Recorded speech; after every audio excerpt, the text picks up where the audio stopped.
We will move our attentions now away from the Premier League just to finish up the show by having a look at Europe and wider around the world. And the first story, very interesting. I don't know enough about this to even explain it properly, except to say that between Felix and Ronaldo and sporting directors, you've got a very interesting story going on here. I actually like this one a lot. Talk us through this story. It's mental, isn't it? We were talking about João Felix, as all the reports were. Benfica were looking at taking him back from Chelsea, weren't they? And doing that deal. But João Felix is now an Al-Nassr player. And it's the club of Ronaldo, who've also appointed a Portuguese sporting director. And all the suggestions are, Trev, that Ronaldo's made this move happen. He said to his young Portuguese mate, come and play for me for a few years. I'll look after you. Probably thinking, well, if Felix comes, he'll set me up another 20 goals so I can overtake that record. You know, we know how Ronaldo works in that regard, but absolutely insane. Yeah, the sporting director is, from Portugal. And if people are thinking, whoa, how long is this going to last? I mean, look at that bottom point. A 2-year deal. Mega money, a 2-year deal. That's what João Felix has signed. So let's not beat around the bush. It wouldn't surprise you if João Felix is on his 9th club by the start of next season. I mean, that kid and what he was billed for, and look what's happened. So, yeah, we'll see how much of a success that is. Now, you'll like this because I always like to give you a bit of flavour and backstory. Al-Ahly got battered by a lot of their fans at their, I don't know what you call it, an AGM or various things. And they've decided to put a message out to the fans saying, do not worry, we have got you. We reaffirm our unwavering commitment to delivering a season that honours our club's legacy and fulfills our ambitions, i.e., we're going to spend a fuckload of money this summer. We are making bids galore. So, yeah, Al-Ahly are the latest ones that are putting up bids. Again, getting players is a completely different thing. And I think it's fair to say, for everything that's been pitched so far, there's been a lot of noise around Saudi, but they've pretty much failed across the board, haven't they, to get anyone in that they really wanted, like Osimhen, for instance, and those big names. It just hasn't worked. Maybe, just maybe, Al-Ahly might save it for him. Yeah. Maybe. I mean, they can have as much intent as they like, but they might hit the same wall that Newcastle United are hitting. In fact, they seem to be hitting that same wall, which is like people going, don't fancy it. And as for João Felix, don't feel sorry for that kid in the slightest about how his career is. Can you imagine the size of his bank balance? I mean, honest to God, wow. Let's keep going with our stories then and go to Inter Milan, because there's a little bit of a complication here. I heard you mention this on a show recently with Chiesa and ex-Everton player Lookman. Talk to us about this. Yeah, it's an interest for us that Inter are trying to buy Ademola Lookman, former Leicester boy, aren't they, who's now doing well at Atalanta. And I mean, this is even earlier today, Atalanta CEO saying, yeah, he wants to leave. We've got a proposal for Inter, but it's about, the valuation, clearly a negotiating tactic, and we'll consider the proposal. Probably like the veiled, it's going to take a little bit more, lads, at Inter to get him out the club, basically. So people might think, where's the Liverpool link? Because various reports here in Italy and a few other journos, and just to be clear, Paul Joyce has had this in his articles as well, that if Atalanta sell Lookman to Inter, who do they want? Federico. So, yeah, Federico Chiesa is the man they've earmarked as his replacement. So, bloody hell, chain. It's another chain, isn't it, here, Trev? It's just another chain, another waiting or something else to happen. But there is a Liverpool link there. So, if Lookman does make the move to Inter, just keep an eye on what's happening with Fede. Yeah, I think the one thing that Chiesa did was endear himself to everybody at the club. He's the smiliest, most upbeat man in a situation where most players would have had several strops. Players of his repute would have had several strops. He just kept this wonderful attitude. He speaks brilliantly all the time. He's just a good lad. And if he's not going to be a regular for the Reds, I hope he gets a move to a top club and smashes it out of the park, irrespective of what money we get for him in a cynical fashion. Speaking of money, we're going to get eventually to a PSG story, but let's start with Red Bull Leipzig, who, despite the fact that we know are very well set up financially, seem to be throwing away players at a rate of knots. Talk to us about what's happening there. Yeah, they didn't qualify for Europe, which was a bit of a disaster for their point of view.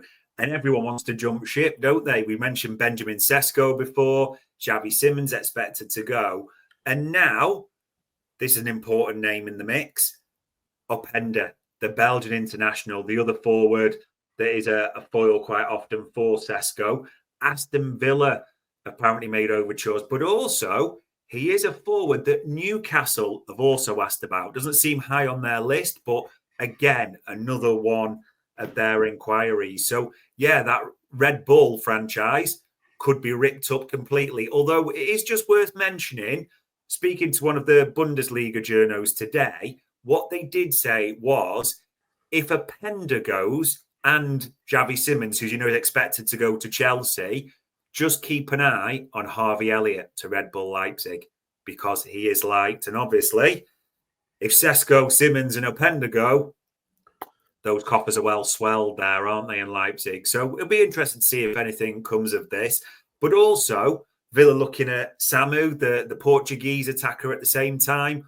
All this also links to the fact that it doesn't look too rosy for Ollie Watkins, does it, at Aston Villa? I mean, Duran seemed to be preferred. He doesn't seem to be that loved. Newcastle being linked with him, United in for him. Yeah, I think there could be quite a bit of a strike and merry-go-round, and Red Bull Leipzig probably are going to play a key part in that. Yeah, I can't remember a summer where the number 9 focus has been quite so to the fore, ahead of all other areas, but it really does seem to be the focus for all clubs, because there's such a shortage of good ones.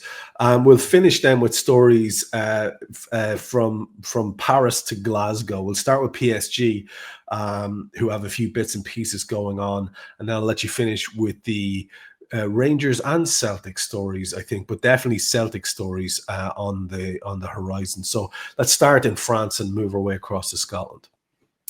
Yeah, the France one's interesting because PSG, everyone knows Donnarumma in nets for them, don't they? But I'm probably pronouncing this name wrong, but they are about to sign Chevalier. I swear that was the French for horse, but I might just be making that up completely.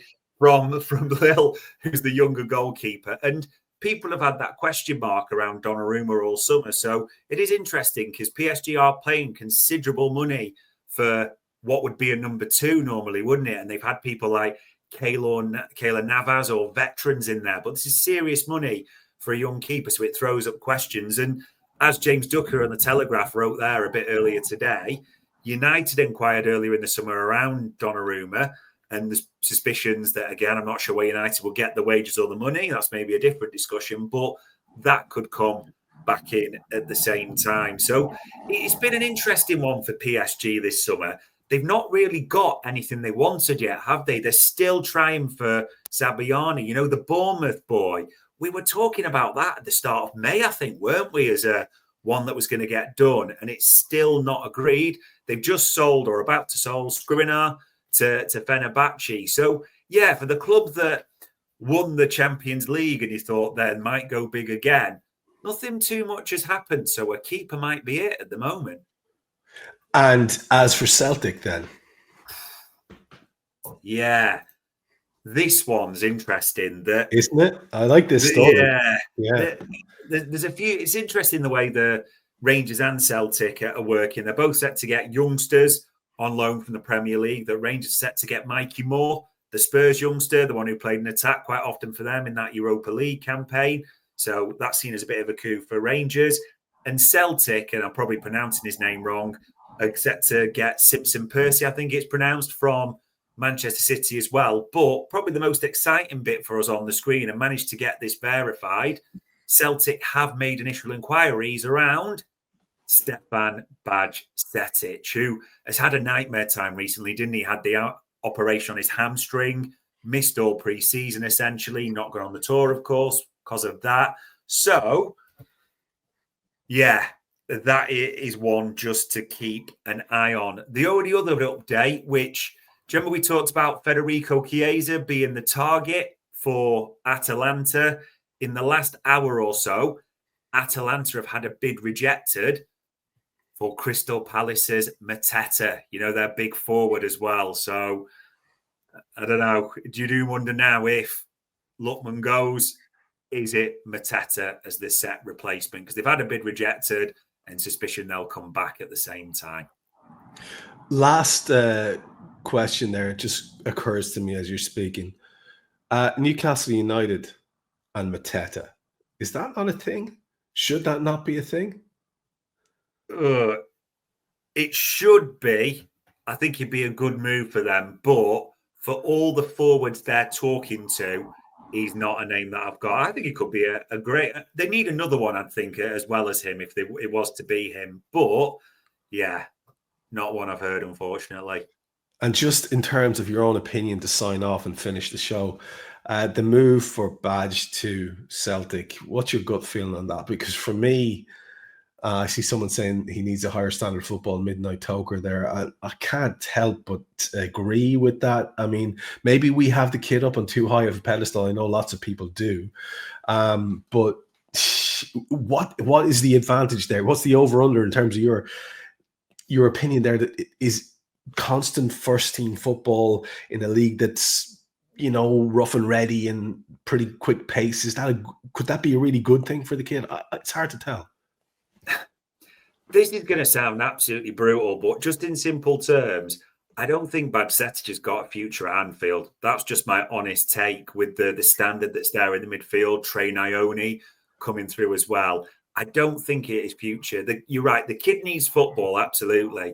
He had that 6 months at Las Palmas in La Liga where he did quite well for that level, and you thought maybe could he kick on, get a chance in pre-season. But with the injury, it just feels like he's reset again as well. I get the feeling, my gut is Liverpool are trying to look for a loan where they can then get the best future price, if that makes sense. As in, if Bajcetic does well at Celtic, does that help for a sale? But that's my honest take from what I've heard. I'm not sure Bajcetic has got a future at Anfield. Well, yet again, you've turned up in your droves to watch myself and himself witter away about the latest transfer stories. We appreciate you. Even those of you making personal comments in the chats, we do appreciate you, and it's great to have you on board. If you like the show, and some of you seem to, please spread the word about it. There's no point in sitting on something like this, and we're going to be here. We're going to be here throughout the whole length of the window and a little bit after to do it, and before the next one starts up by a big country mile, because this is what people are interested in apart from the season as well. So we'll be here doing this show for you. Lots of other fantastic content on the channel, especially in this new format now. And people like Dave have kind of mastered it really quickly, firing up stuff there for you to keep your view on instead of looking at our admittedly ridiculously handsome faces. But you do have the option there when there are these visuals to look at, and I think you're going to see increasing use of the functionality that we have here in terms of technical stuff for the different shows.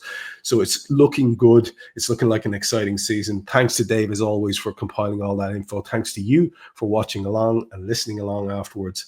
We'll talk to you soon.